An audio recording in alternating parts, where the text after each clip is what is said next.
los momentos de crisis como la que estamos viviendo actualmente con la pandemia, en la que también estamos viendo que efectivamente las Fuerzas Armadas y la sociedad pues se tienen que unir para combatir a ese enemigo común y conseguir el éxito finalmente. Pues nada más, muchas gracias. Muchas gracias, coronel. Ahora ya tiene la palabra el teniente coronel Samuel Morales para tratar la importancia de la información en la gestión de la seguridad.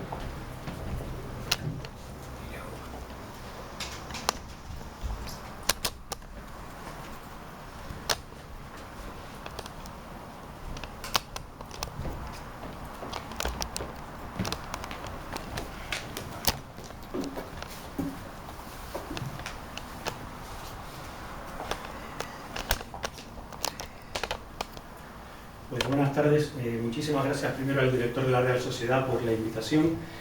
No deja de ser para mí un orgullo y sobre todo efectivamente me ha abrumado usted con la presentación. Yo creo que vale quien sirve, con lo cual si usted me pide ayuda yo lo que pueda se la daré, igual que cualquier otra persona.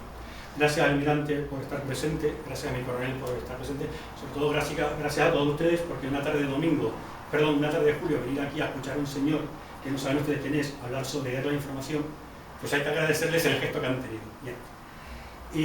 Yo lo primero que quiero recalcar es, el señor don Tomás me ha presentado como teniente coronel de Infantería Marina, pero yo vengo aquí a hablar, son opiniones absolutamente personales y académicas. No tiene nada que ver ni con la Armada, ni con la Infantería Marina, ni con mis antiguos destinos en presidencia del gobierno. Esto es un ámbito totalmente académico en el que yo trabajo en la Universidad de Granada y no tiene exactamente nada que ver con mis destinos. La conferencia la voy a estructurar en tres bloques. El primer bloque no tiene mucha relación a priori con el tema de la conferencia, pero cada vez que he dado esta conferencia en otros ambientes, resulta que la gente me dice, sí, como siempre. No, no es como siempre. Tucídides, es cierto que en las obras de la Guerra del Peloponeso, Tucídides diferencia entre lo real y la ficción, pero fue en una obra que tardó casi 300 años en difundirse. Ahora se difunde en un segundo. Esa es la gran diferencia y por eso hay que explicar cómo el mundo ha evolucionado. Luego hablaremos de la información en la gestión de la seguridad y finalmente daremos unas conclusiones. Voy a ir rápido en las cosas que son superficiales y sobre todo voy a ir dando algunos ejemplos para que se entienda mejor. Esto que debería girar estoy hablando de hace muy poquito, en el año 2014, un general se llama David Vernon, un general estadounidense, dijo que la guerra, esto debería girar, no se ve, pero no importa porque lo explico. La guerra ya no es la guerra industrial napoleónica, la guerra hoy en día tiene tres dimensiones. Una primera guerra que sería la guerra del metal, que es la guerra a la que estamos acostumbrados, la guerra de choques de unidades militares, el conflicto napoleónico, muy desfasado ya. La guerra de las sombras, que todo esto que hemos visto con unidades de operaciones especiales realizando asesinatos selectivos, porque son así, asesinatos selectivos extrajudiciales fuera del ámbito geográfico. Y luego está la guerra del silicio, que sería aquello que creemos que funciona a través del ciberespacio. Pero esto, que fue hace 6 años, está desfasado ya.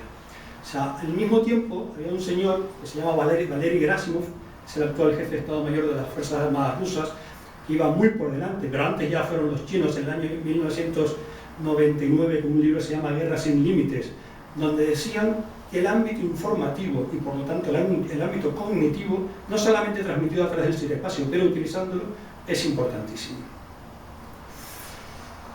¿Y por qué es importantísimo? Vamos a verlo. Estamos acostumbrados a este esquema. Este es el esquema que casi diría que todos los que estamos aquí tenemos en nuestra mente. Y además no queremos abandonarlo porque es lo cómodo. Es lo que se llama el mundo complicado. El mundo complicado viene de la revolución industrial de Taylor. A provoca B, C o D, C, D o D, y soy capaz de predecir lo que va pasando. Las acciones están relacionadas. Estamos anclados en esto. Los militares fundamentalmente. Los militares seguimos combatiendo redes con sistemas orgánicos. Las empresas ya se han adaptado a esto, porque la empresa que no se ha adaptado ya no existe. Las empresas que no se han adaptado a esto, Kodak. Todos ustedes recuerdan las cámaras Kodak. No se adaptó a esto, ya no existe. ¿Cuál es el mundo hoy en día? Es este. Es el mundo complejo. Es lo que se llama el efecto Lorentz. Creemos que estamos en una dimensión y simultáneamente está habiendo efectos en 3, 4 o 5 dimensiones diferentes. Esto quiere decir que ya no somos capaces de predecir los efectos. Tenemos que funcionar con otro esquema mental. Esto ya ha pasado, o sea, no es algo que va a venir, ya ha pasado. Quien no se adapta a esto está fuera de juego. En el mundo empresarial, absolutamente. En el mundo, digamos, de bienes de Estado o de bienes comunes, todavía aguantamos un poco, pero en breve, el que no sea capaz de atender a esto no sobrevivirá. Pero mucho más importante, en una gestión de crisis, y las gestiones de crisis están compuestas en un 60-70% por información, gestión de la información, quien no controla que esto va mucho más rápido que las cadenas de decisión tradicionales, se queda fuera del juego. Esto es lo que se llama la solución elegante. A todo el mundo le va a sonar esto, sobre todo a los que llevamos uniforme nos suena este tipo de estructuras, caracterizadas por mando y control, con una dirección centralizada y una ejecución centralizada. Características, las líneas rojas, ¿qué significan? Nichos. Digamos que en la verticalidad, esa línea azul que está surgiendo, la información fluye de abajo a arriba perfectamente ordenada y tenemos nichos informativos entre las partes. Esto cada vez existe menos. Es una reminiscencia ni más ni menos que la Exposición Universal de París. Ahí me tengo que ir para encontrar esto. Y básicamente en el mundo empresarial e industrial era que un obrero hacía un trabajo, otro obrero hacía otro y todo ello estaba controlado. ¿Cuál era la premisa?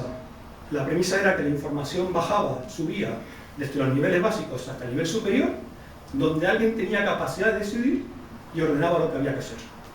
Para que esto funcionase, hay dos características fundamentales. Se dispone de tiempo y el coste del retraso es asumible. En el mundo empresarial, el coste del retraso ya no es asumible. Y en el mundo de la gestión de crisis no se dispone de tiempo.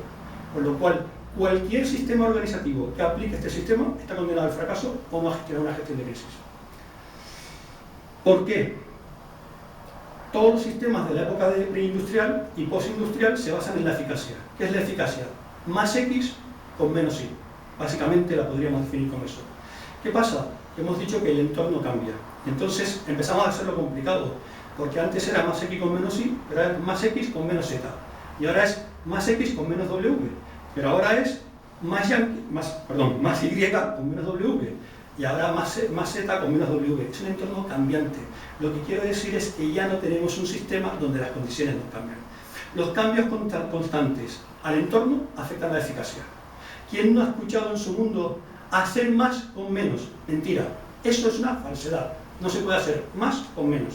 Se pierden capacidades o se pierden oportunidades. Y eso lo ha entendido muy bien, sobre todo el mundo empresarial, el que tiene que producir dinero. Las situaciones no anticipadas incrementan la complejidad. Lo que tengo es que tener adaptabilidad. Si me preparo para hacer una sola opción y pasa otra, me he quedado fuera del juego. Lo que tengo que tener claro es responder a posibilidades. Y sobre todo en el mundo occidental funcionamos por este dato. Más datos no implican mayor predicción, pero sí aumentan la confianza. Voy a darles de dónde sale esto. En el año 60 se analizaron los apostadores de caballos. Los apostadores de caballos, que son un mundo absolutamente profesionalizado, utilizan 23 factores para hacer una apuesta. Matemáticamente solo hacen falta 10. Es decir, con 10 ya podrían estar haciendo la apuesta y adelantarse a los demás. Pero necesitan confianza, con lo cual esperan al 23. Apuestan tarde, pierden oportunidades. Esto es lo que está pasando hoy en día. Cuando se ha metido el Big Data en todo esto, el apostador tradicional se ha quedado fuera de juego, porque los 23 factores se analizan con el Big Data inmediatamente. ¿Qué hace falta para enfrentar una crisis de información o lo que sea, o el cambio del sistema? Adaptabilidad. Adaptabilidad quiere decir ser capaces de enfrentarnos a una situación cambiante. O lo que la palabra tan utilizada ahora, que no es del todo correcta, sería resiliencia, ¿no? Y al final tenemos que tender a una red. Fíjense ustedes la diferencia del sistema tradicional que he mostrado a esto. Pero aún así somos reticentes al cambio. Entonces hemos hecho este cambio, que es lo de siempre, pero hemos puesto redes intermedias. Es un sistema híbrido que no deja más de ser engañarnos al solitario. Sigue siendo mando y control centralizado y una colaboración limitada. ¿Por qué? Porque sigue habiendo esos nichos intermedios entre las redes. Esto está desfasado en todo aquello que ha tenido que emplearse contra redes. Una de las características más notables de este cambio, sobre todo en el sistema militar, lo ejecutaron las operaciones especiales estadounidenses cuando se empezaron a enfrentar a Al-Qaeda en Irak. Se daban cuenta de que descabezaban la red una y otra vez y no se degradaba la actuación. hasta que pasaron a este sistema. Lo tradicional es lo que vemos anteriormente. Cada uno hace su trabajo y nada se superpone entre sí, porque este es mi nicho de trabajo, lo que hemos visto básicamente. Eso se llama en los sistemas empresariales MISI, que son sistemas mutuamente excluyentes y colectivamente desactivos. Quiere decir, entre todos vemos la totalidad, pero cada uno ve lo suyo. Esto está condenado al fracaso, ya no existe en el mundo empresarial, existía. Se tiende a lo siguiente, que es, hay superposición de cometidos porque el mundo va muy rápido. ¿A qué ha dado lugar eso? A esto. Así funciona hoy en día el mundo. Cualquiera que no se adapte a esto va camino al fracaso. Ya no hay un sistema rígido, la información fluye en todos los sentidos y lo que se caracteriza por la adaptabilidad y la colaboración. Y aquí viene el gran cambio. La dirección es descentralizada. Cada núcleo de esos se dirige a sí mismo. Lo que sabemos es hacia dónde vamos, es decir, la ejecución está centralizada. Este cambio, que es un cambio de palabras, es un cambio absoluto de cultura. Y por eso cuando nos meten en el otro sistema una desinformación, no reaccionamos a tiempo. Cuando la meten en este sistema, se reacciona a tiempo. Hay un sistema estadounidense para luchar contra las fake news, contra las noticias falsas, que tiene 500 corresponsales en una videoconferencia. 500. Y además es información clasificada. Eso ha ido contra todos los mitos. ¿No? Primer mito, demasiada gente en una videoconferencia, caos. Funciona perfectamente. Segundo mito, información clasificada. Muchos corresponsales va a salir al éter. No sale. Hablamos de profesionalidad, esa es la gran diferencia. ¿Cuál es el sistema al que nos enfrentamos cuando hay una noticia? La noticia es el punto rojo. Y cada una de las bolas de ese cubo son sistemas. Sistemas en empresas, sistemas en núcleos sociales. Esto es la socioeconomía de una región.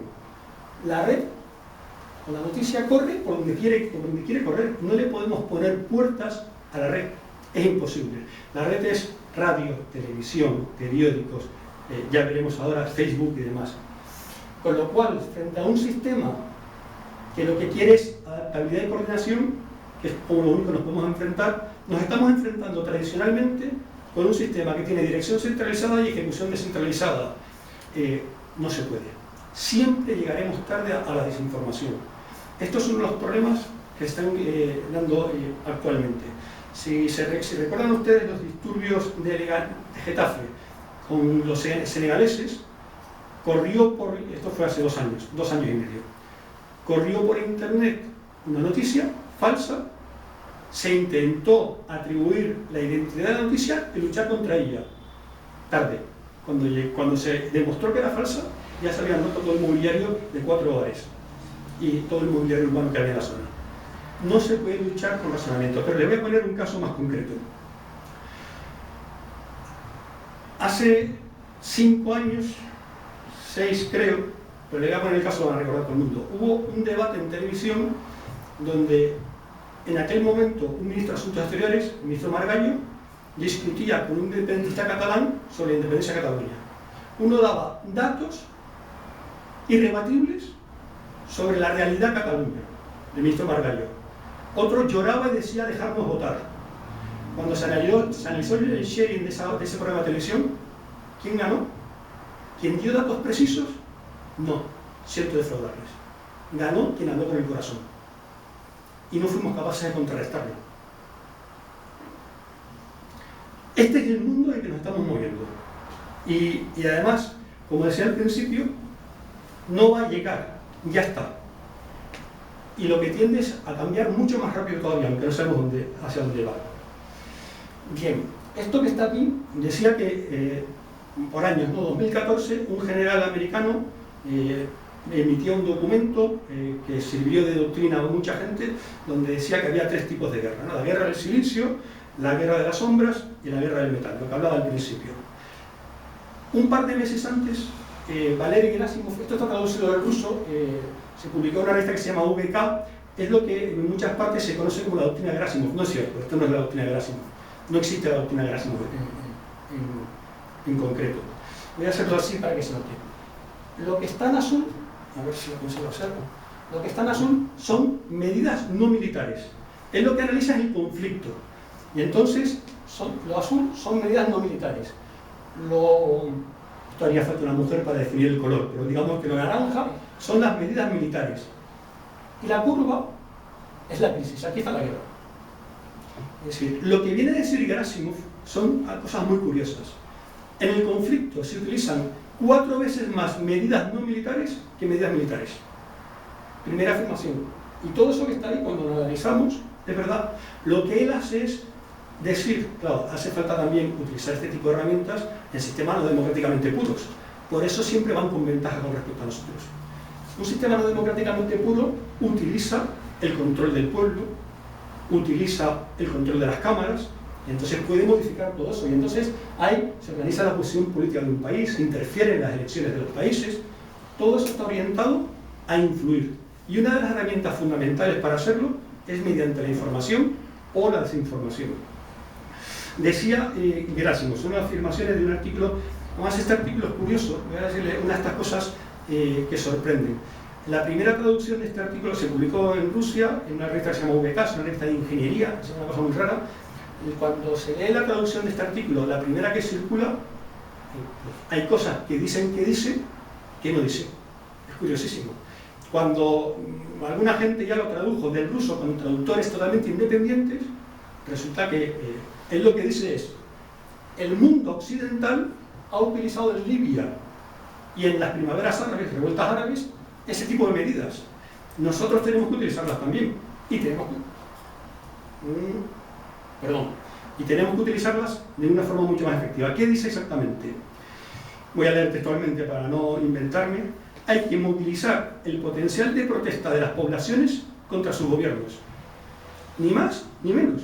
Eso es lo que dice un país como Rusia. Hay que utilizar los medios no militares para conseguir objetivos políticos y estratégicos.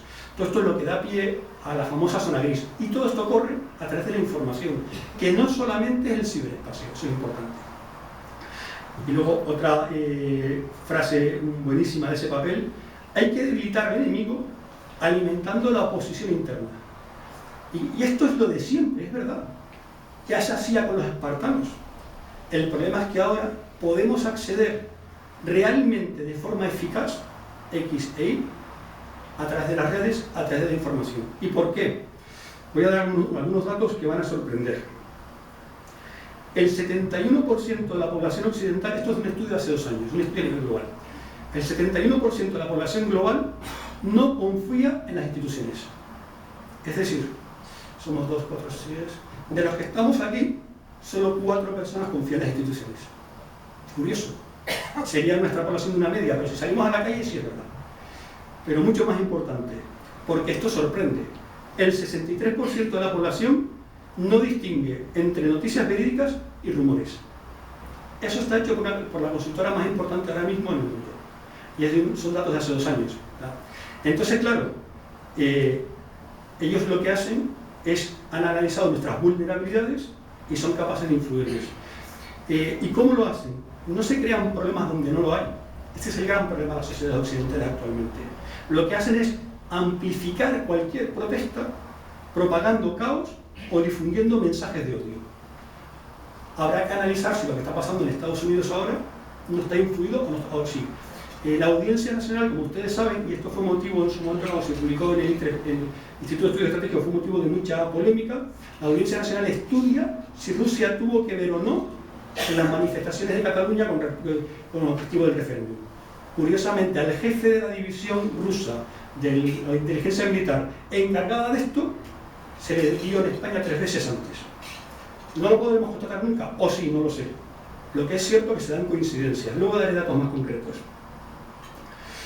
¿Y por qué se hace? No se hace por una causa concreta. No se quiere debilitar a Estados Unidos, no se quiere debilitar a España, no se quiere debilitar a Alemania.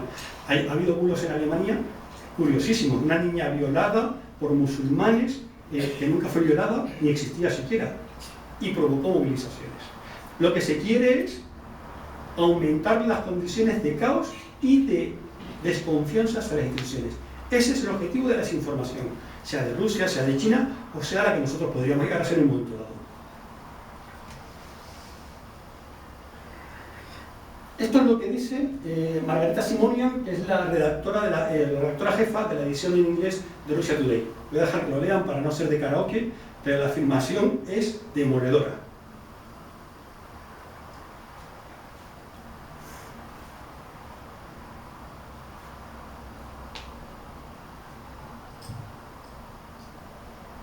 Pero no es la única. Esto es lo que dice Dmitry Kislyak, que es el director de Russia Today, que además es mano derecha de Putin desde hace muchísimos años y uno de sus consejeros en este tipo de cosas. Está publicado, si es que no lo esconden. Está publicado, lo que pasa es que miramos a otro lado o pensamos que no nos va a influir. Pero con una población cuyo 71% desconfía de instituciones, esto es un caldo de cultivo.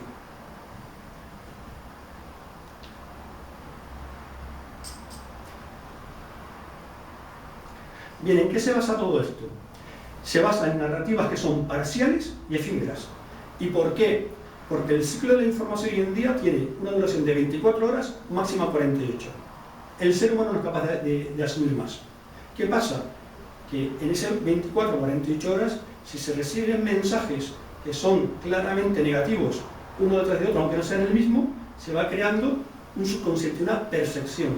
Luego hablaremos de las guerras de las percepciones.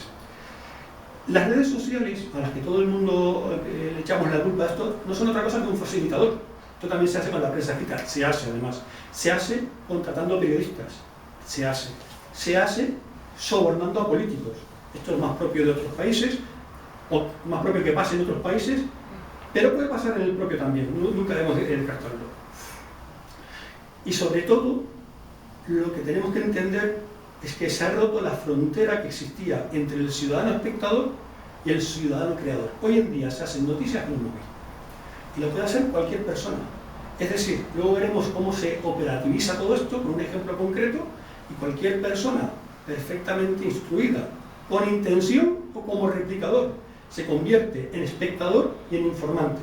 Y entonces una noticia que afectaba a una persona, de repente afecta a 1.500. Hay casos concretos en Twitter con el 11 de octubre, el 1 de octubre, perdón, donde una persona retuitea una noticia que inventa, como tiene 1.500 personas, alcanza a 1.500 personas. O sea, a su vez la retuitea y hay un estudio de red donde se va viendo cómo va corriendo. Y nadie la neutraliza, nadie. Ningún sistema nacional neutraliza la noticia. Al final, porque ese es otro de los problemas de anclarnos en el pasado, el espacio informativo que yo no utilizo, lo utiliza otro. Hay una política general de no comunicar. Ante determinadas noticias negativas, dar la callada por respuesta. Hoy en día es el máximo error que se puede cometer. El espacio informativo lo está ocupando otra persona. Y la narrativa que está corriendo es la que el otro quiere. Si no se neutraliza esa narrativa, gana la guerra de la narrativa y la guerra de las percepciones, la gana la otra parte. En el futuro, ¿qué se espera? Que esta influencia aumente. ¿De qué estamos hablando? Vamos a operativizar un poco todo esto. 126.000 rumores y noticias falsas publicadas en inglés en Twitter desde 2006 a 2017. Esto es un estudio que hizo el MIT, que es el Centro de Investigaciones de Massachusetts. Es lo mejor que hay, con mensajes que llegaron entre 3 y 4 millones y medio de usuarios. Y todo esto era controlado por una organización. No voy a decir qué tipo de organización, porque nunca se demostró, pero se alcanzó a 3 o 4 millones y medio de personas con 126.000 rumores. De 1.500 usuarios analizados, la noticia falsa llega 6 veces más que una verdadera. Y aquí voy a romper otro de esos bulos que existe. Los famosos boot, los motores de internet. Es mentira. El boot transmite igual la noticia verdadera que falsa. Lo que hace es replicar, se hace cierto o falso. Somos los seres humanos los que tendemos a creer la falsedad y no la verdad. Luego veremos por qué. En enero de 2018, Twitter admitió a instancia del Congreso de Estados Unidos que 50.528 perfiles falsos en las redes, creados por organizaciones gubernamentales. Miento, por organizaciones que se supone tenían vínculos con estados. Es decir, cuando uno entra en internet, además perfiles, algunos de estos, si tuviéramos internet veríamos, son perfiles que uno lo ve y tiene actividad hace 4 años, 5, 6. O sea, que uno cree que es verdad, no es un perfil con un comentario creado ayer, es un perfil perfectamente construido, 5.000, que afectaron al menos a 600, casi 700.000 personas. De eso estamos hablando. Ahora bien, aquí siempre se plantea lo mismo. Esto, ¿cuánta gente se lo creyó? Bueno, hay casos aislados de un señor que evidentemente no estaba bien de la cabeza. O sea, esto que voy a contar es el extremo, pero ahora vamos a hablar de la realidad.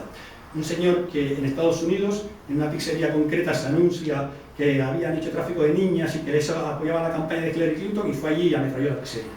Esto no es lo normal. Claramente ahí hay un problema mental. Vamos a ver qué es normal. Esto que está aquí, sobre todo lo de enero del 2018, provocó que en Estados Unidos un partido no pudiera elegir libremente a su candidato para las elecciones. ¿Por qué? Porque interfirieron en las votaciones.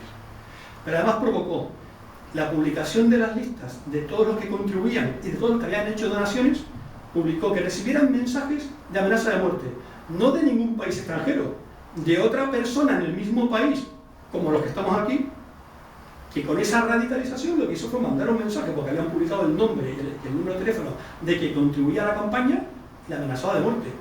¿Qué provocó? Que dejaron de contribuir a la campaña por simple miedo. Y además es lógico. Es decir, ¿realmente los 126.000 rumores se creyeron? No lo sabemos. ¿Pero se consiguió influir en la dinámica interna de un partido político concreto? Sí, sin duda. Sin duda.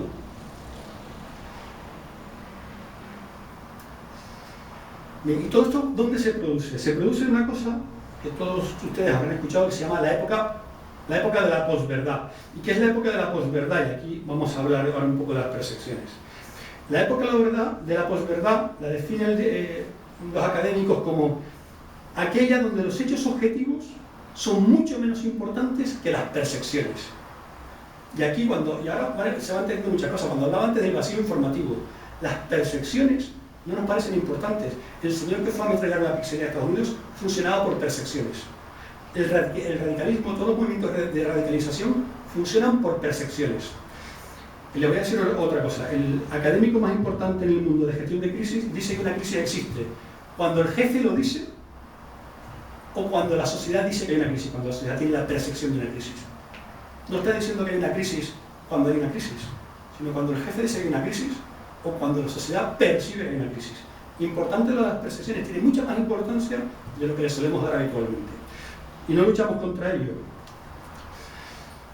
¿Por qué existe la desconfianza que había antes? Repito el dato para que quede: 71% de la población, es decir, casi 3 de cada 4, casi 3 de cada 4 personas no confían en las instituciones. Dato importantísimo. Esto tiene también una razón. La razón viene de cómo el periodo de la globalización ha afectado de diferente manera a los diferentes estratos sociales. Repito otro dato: el 63% de la población no distingue entre noticias verídicas y rumores. Esto es un problema de formación, luego lo veremos. Bien, cuando se analiza y se mira la encuesta poco a poco, ¿qué es lo que se extrae? Se extraen dos cosas, ¿no? Primero, que la sociedad busca en las élites, o buscaba en las élites, argumentos racionales, que fueran simples e inteligibles. Las élites no se lo han dado. Vuelvo al ejemplo del exministro de Asuntos Exteriores, hablando de datos técnicos que la gente no entendía, y una persona simplemente fingiendo que lloraba diciendo dejarme votar. La gente lo entendió perfectamente. Como las élites no han sabido proporcionar la información que la sociedad buscaba, se ha ido a buscar la otra parte. Y entonces se produce lo que Moisés Naim, es un autor famoso, escribe como la paradoja de la confianza. No confío en el gobierno y confío en un mensaje de WhatsApp que recibo de no sé quién. Esa es la realidad. Y en este foro nos va a sorprender. Pero vayan a la calle y pregunten. El 71% de la población piensa que es así. O sea, no pensemos que la parte es el todo. Venimos de un sustrato, los que estamos aquí, un sustrato educativo y social, que esto nos suena a raro. Vayan a determinados barrios y pregunten por esto. Se sorprenderán de la respuesta que reciben.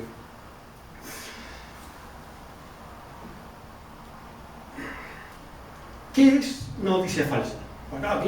¿Qué es una noticia falsa? Información inventada, esa definición queda clara, ¿no? Información manipulada. La manipulación no suele ser grande. Lean ustedes Russia Today, yo no suelo hacer mucho para comparar noticias de Russia Today con las que publican cualquier otro medio. No hay grandes variaciones. Primero, casi nunca están firmadas por un periodista, importante. Russia Today, cuando se entra, nunca hay autores. Además, la cambian sobre la marcha, no ponen cuando se actualiza. Es una forma de crear confianza, ¿no? Información manipulada, pero no pensemos que estamos manipulando grandes datos. Son aspectos, simplemente. Información de fuentes falsas. Yo puedo decir que esta información la dice el presidente del gobierno y no la ha dicho el presidente del gobierno. O pongo, esto ha pasado en España concretamente, representante oficial, efectivamente, representante oficial de un grupo minúsculo de una asociación era un representante oficial. Lo que se olvidaron poner el resto, se olvidaron muy intencionadamente. Información malintencionada, esto, contexto o conexiones falsas. Ha pasado en la guerra de Siria, se detectó a una niña rescatada 8 veces por los cascos blancos. 8 veces. Una de dos, o la niña era la niña con más mala suerte del mundo y sobrevivía a todos los bombardeos, o nos estaban dando un contexto falso. Era falso. Y todos hemos pensado que malos eran los que bombardeaban y que buenos son los cascos blancos rescatando a la niña. Además, la niña era un niño. El niño nada, a veces se ve en una ambulancia lleno de polvo, todo con los pelos.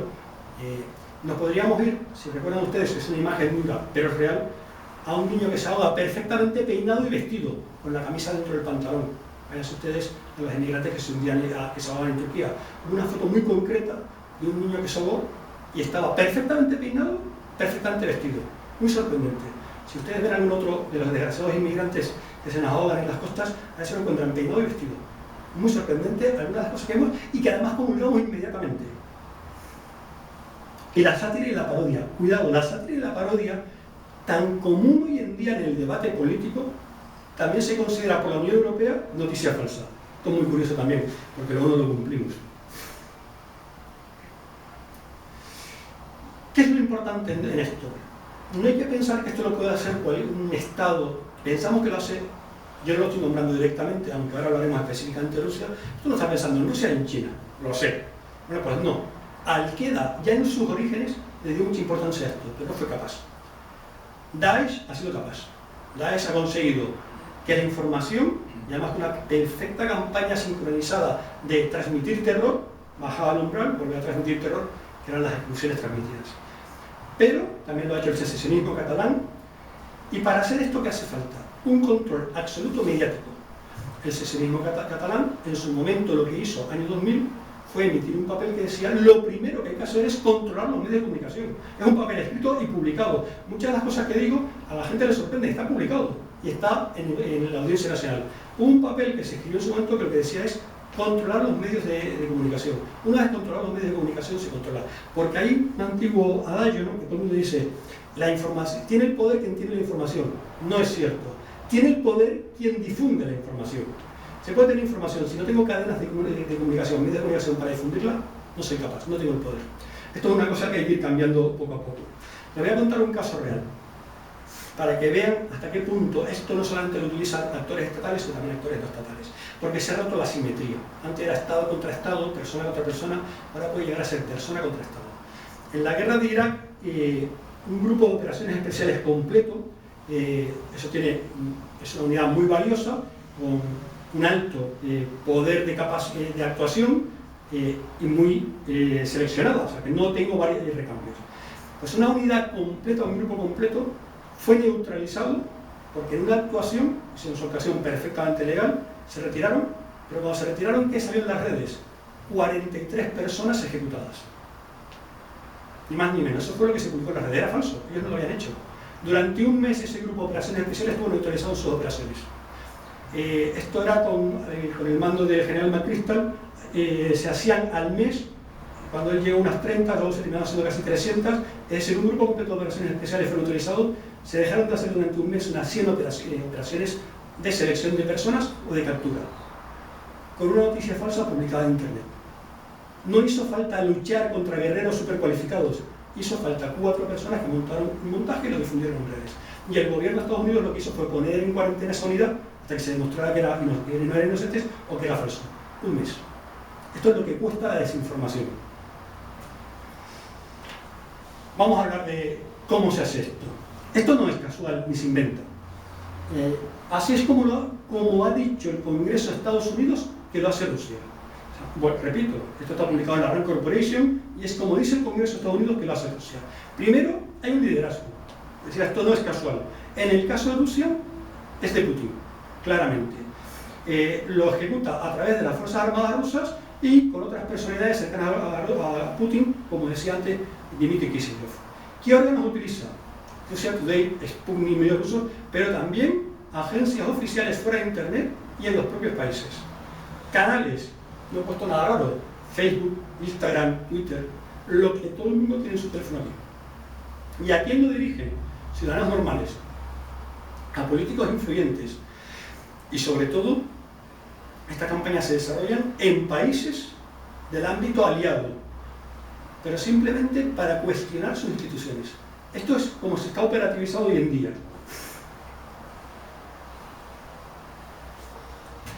Esto es lo mismo, bueno, sí se ve.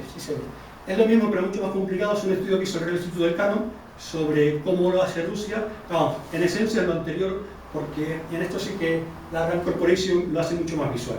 Pero básicamente es un liderazgo político, se selecciona el objetivo, se analiza cómo influirlo, se analizan las vulnerabilidades, problemas existentes. No creo problemas, voy a los existentes.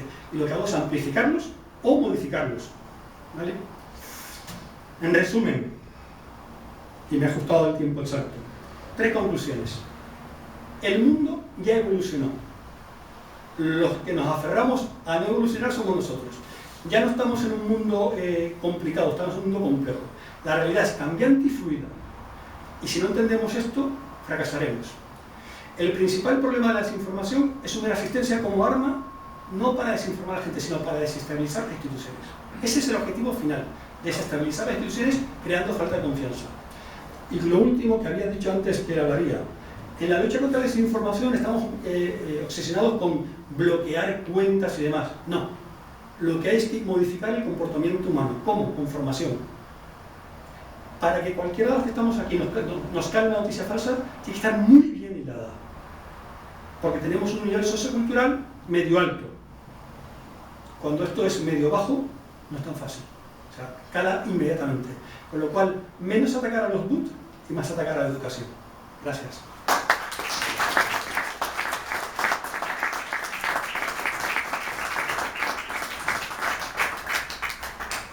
Pues yo, don Tomás, a las preguntas que me quieran disparar, intentaré responder.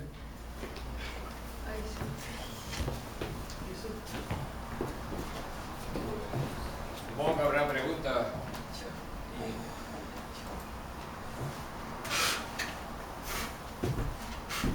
¿Alguna? Yo solo quiero felicitarle porque estoy asombrada con usted y un poquito de miedo que me ha dado. Todo lo que he oído. No, la conferencia no pretende... No, ya. La conferencia no pretende dar miedo, al revés. Y lo que pretende es desmitificar esto. O sea, esto de que nos van a cambiar, no nos van a cambiar por internet. Lo que hay es que saber qué leemos y analizarlo. Ya hay suficientes herramientas en el mercado como para coger algo que nos suene raro, meterlo y nos diga si es real o no. Es decir, el gran problema es que la sociedad va 4 veces más rápido, los cambios tecnológicos, de lo que va en nuestra mente. Uno de los grandes problemas de la transformación digital es dejar atrás a la gente. Está pasando. Está pasando en barrios de nivel socioeconómico bajo, donde, y además se ha visto ahora en la crisis, niños que no tenían internet. Esos niños, dentro de 10 años, son caldo de cultivo para todo esto. Y el adversario, por no decir el enemigo, lo sabe y lo utiliza. La herramienta está en la solución está en nuestra mano. Gracias. Por eso tiene tan poco éxito, por así decirlo, lo que vienen a ser las agencias de verificación, Neutral, Maldita.es, porque al fin y al cabo, realmente, quien decide creer el bulo no va a hacer el esfuerzo de verificar y obtener el dato, sino se va a quedar con el sentimiento que le genera ese bulo. ¿Cuántas veces le hemos explicado a las personas? Tomás, me dejas sin porque parece que no funciona. Si no, yo tengo voz alta, o sea que no hay problema.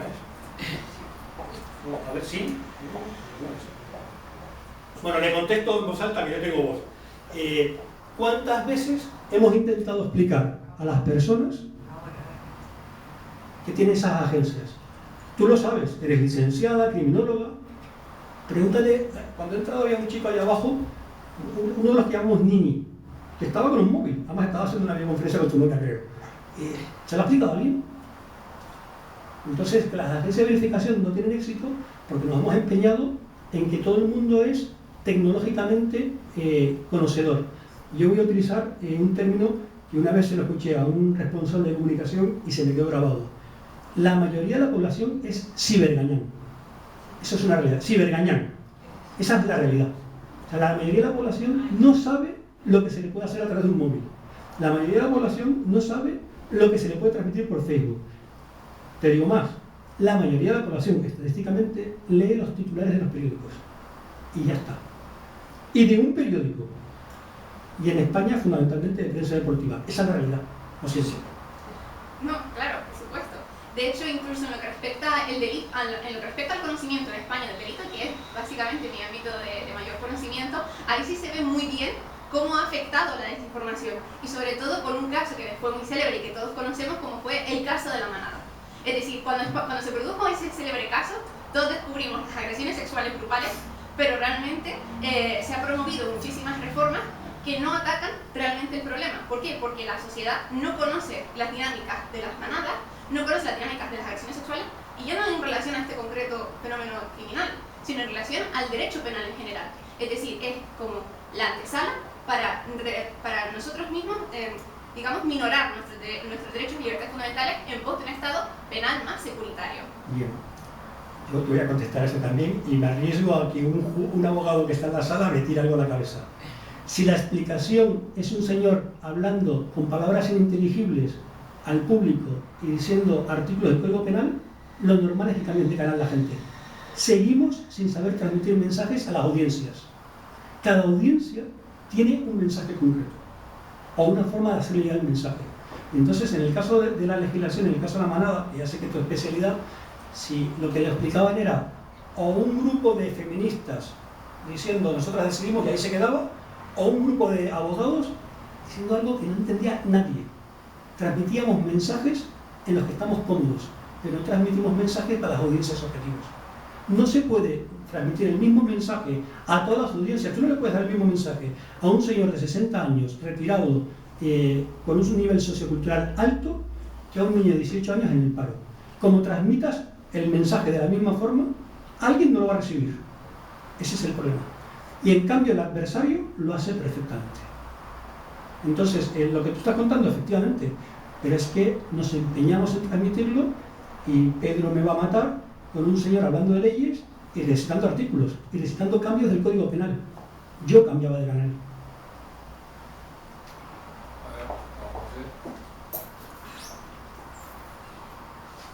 Bien, la verdad es que primero felicitar porque yo lo que he visto es un reflejo de lo que es el mundo actual, donde va cambiante, es una radiografía del mundo de verdad que estamos.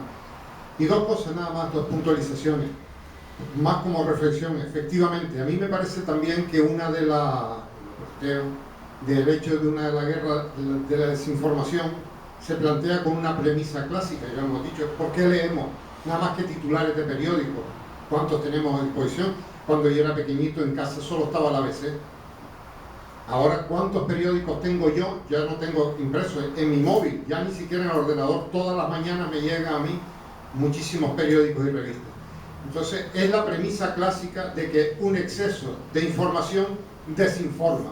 Huimos de un exceso de información. Entonces nos preguntamos, ¿y hacia dónde huimos? ¿Dónde nos refugiamos? Ahí puede estar la manipulación. ¿Dónde nos refugiamos?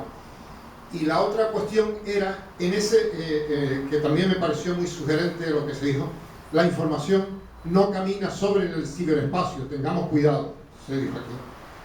Yo he detectado que en algunas zonas, en alguna estrategia, y no voy a mencionarla en concreto, se está volviendo alguna herramienta clásica de persuasión, como por ejemplo, introducir líderes de opinión disfrazados en espacios urbanos. Yo siento en sitios donde eso es usual, siento a alguien en un autobús en la hora punta que va vestido como un obrero más o como un oficinista más, lo que va en esa zona, y empieza a hablar con otra persona o él solo en alto, como hay mucha gente loca, y dice, ¿por qué y mensajes cortos pero que llegan. Y lo que decíamos, la gente le hace más caso a ese que al presidente del gobierno, que a lo mejor está dando noticias fiables. Estoy haciendo algún bar, yo meto y voy soltando información. Se está también canalizando, se está recurriendo a estas formas de persuasión. Digo, planteo. Bien, dos cuestiones muy interesantes.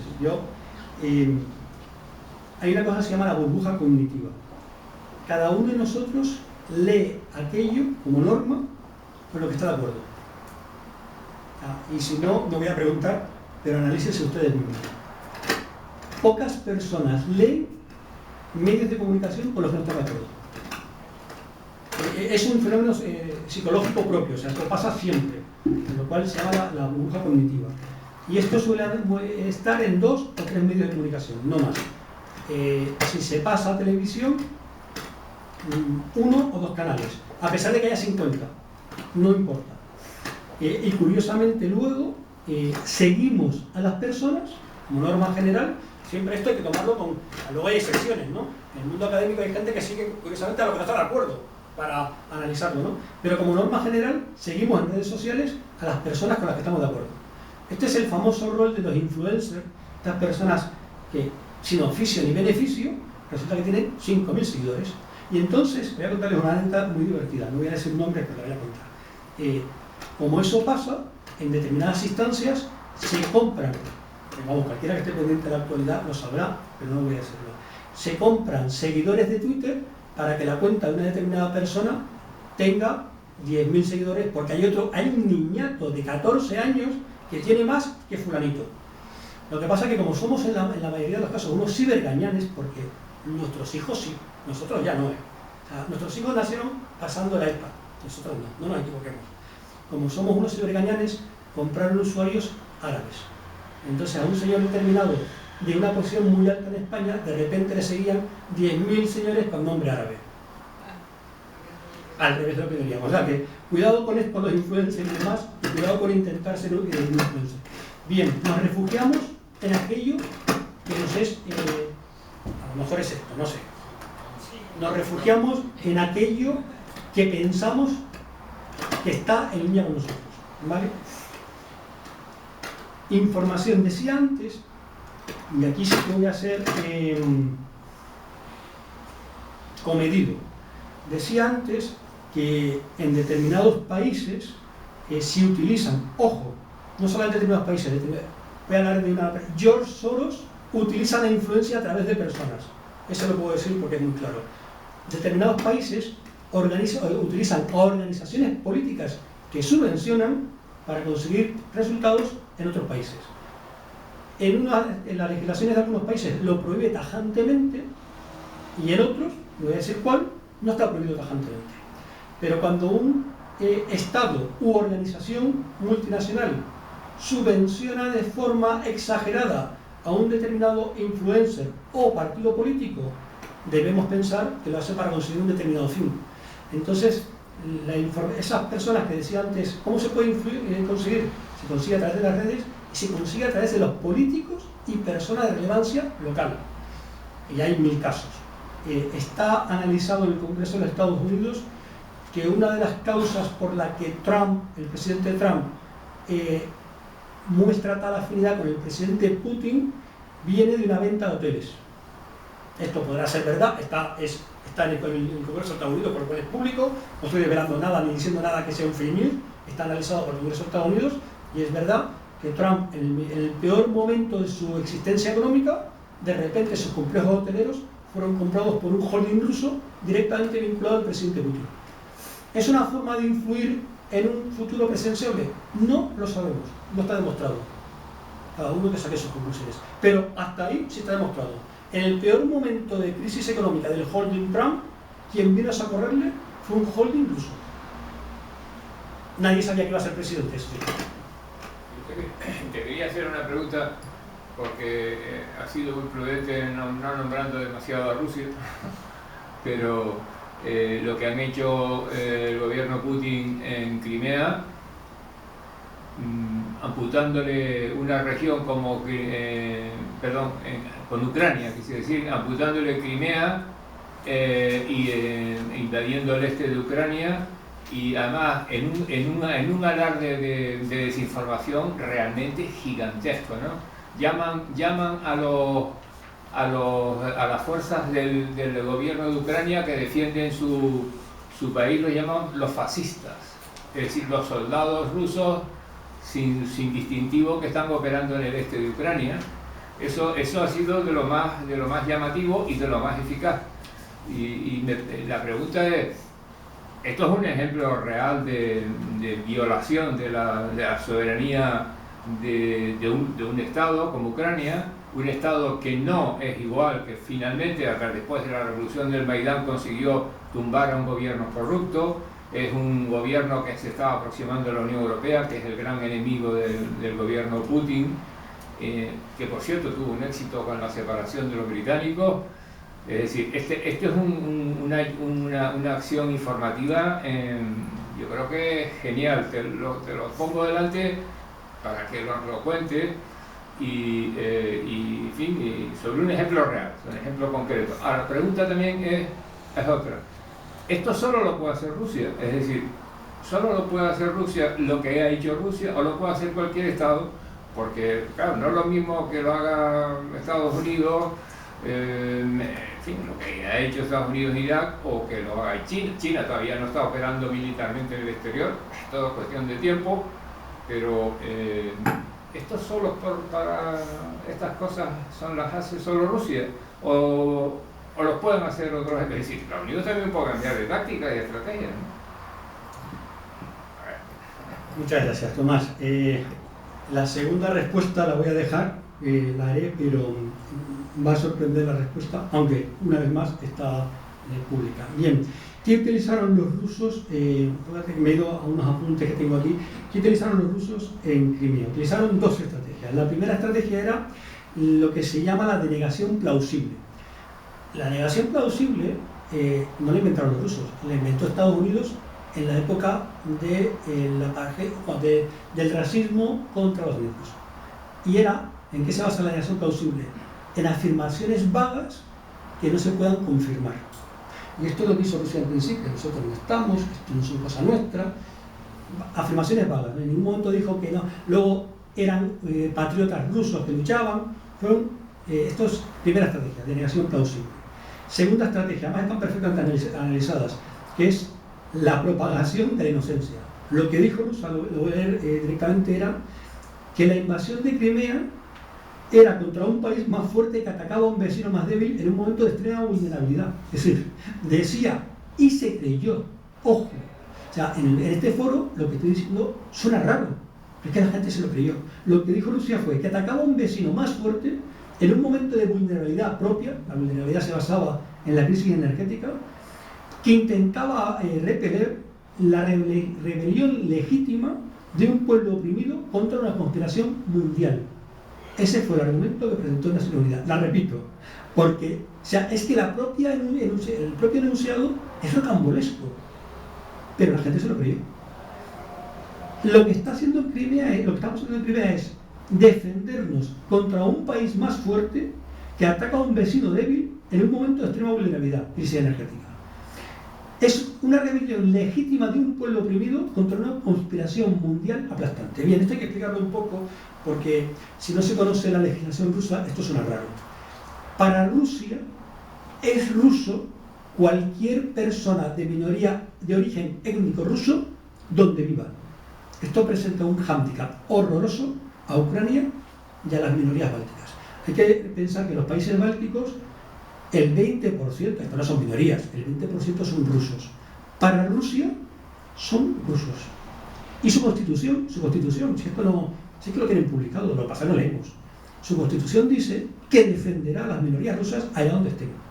Es más, la conferencia de Múnich, que es un evento que se realiza todos los años en Múnich, y que se reúnen los líderes mundiales, en el año 2007, Putin, año 2007, si es que, repito, lo que no le hacemos caso a la gente, Putin dijo: se acabó de tratar a Rusia, lo dijo textualmente, esta es una cita que me la sé de memoria, lo he dicho muchas veces, se acabó de tratar a Rusia como un país de tercera categoría, y se acabó de atacar a los rusos allá donde están.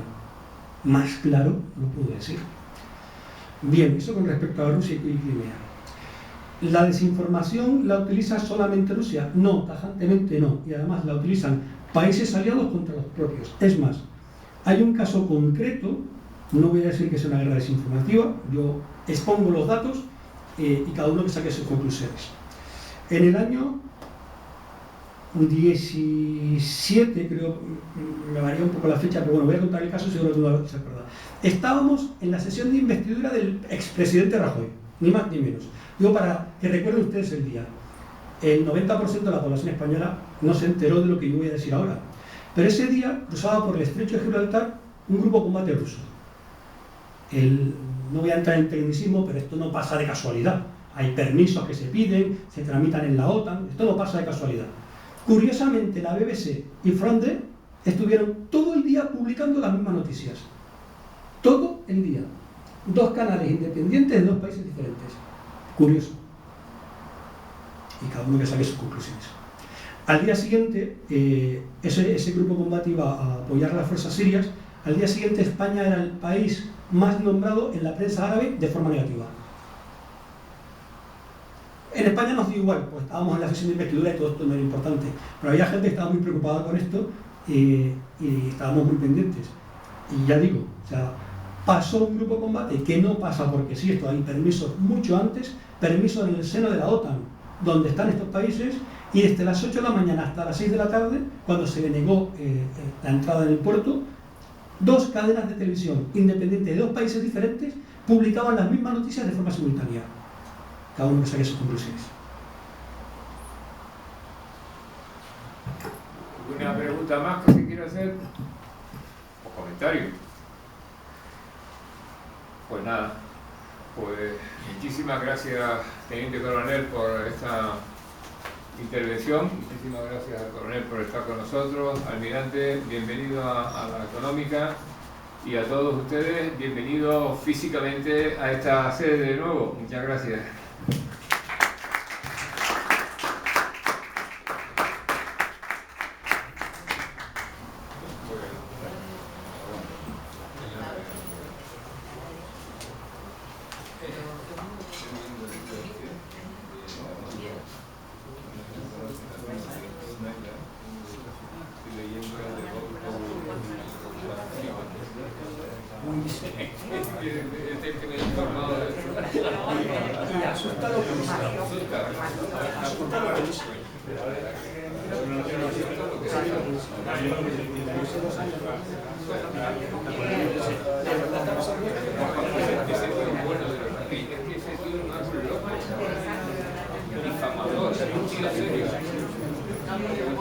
Sí, bueno, pues,